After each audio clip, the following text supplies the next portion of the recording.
What's going on, everyone? This is Anthony Gaming. Today I have a pretty exciting video for you guys. We are going to be putting foreign cartridges into a Sega Saturn. Yes, the Saturn has a cartridge slot.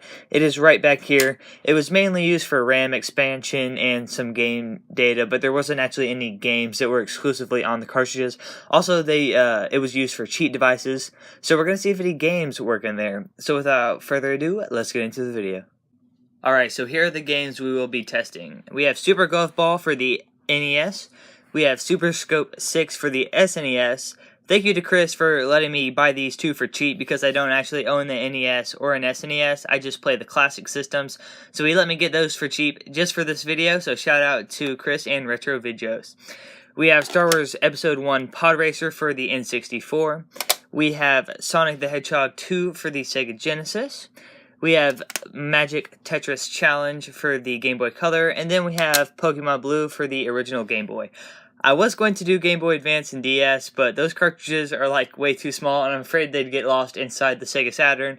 So these are all the games we're going to be testing. Let's get into it. Alright, so here we have the first game of the video. This is going to be Super Glove Ball for the NES. Which, it looks like it doesn't even fit. So that will not work. Moving on to the next Nintendo system, we have Super Scope 6 for the SNES, which it fits this way, so I guess we can try that. Reset the system real quick and see what happens. There's the Sega Saturn startup, and drive empty. Alright, let's move on. Alright, here we have Star Wars Podracer Episode 1 for the N64. Which also looks as if it will not fit as well. So N64 games will not work too. Here we have Pokemon Blue for the original Game Boy. I was going to try some Game Boy Advance games, but I'm afraid they're going to get stuck in there kind of like that. But let's see. Hopefully it'll work. I mean, that'd be pretty cool if you could play Game Boy games on your Sega Saturn. But it will probably not work.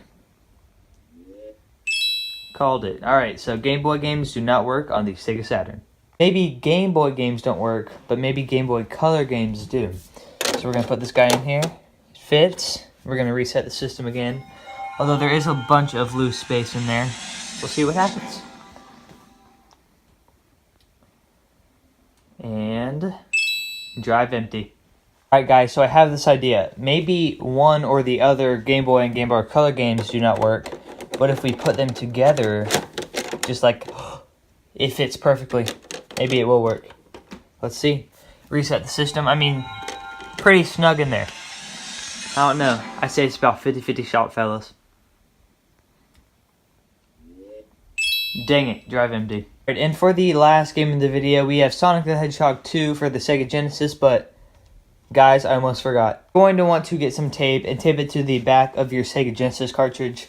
Just like so. And you're going to put it in just like this. You got to remember. Now you're going to put it in just like that so it'll fit and tape it down so it won't move. Okay, this is critical. Next step is critical. You need to have the thing opened, okay? Drive door open. Will it work? Alright, so I guess even with the power of tape, the Sega Genesis games will not work. Thank you guys so much for watching the video. Hope you had a fun time watching it because I know I definitely had a fun time making it. Here's just a recap of all the games in case you wanted to see them together. Make sure you guys like, subscribe, and check out some of my other videos. Also make sure to have notifications turned on to stay tuned for more videos similar to this. And with that said, I'll see all of you guys next time.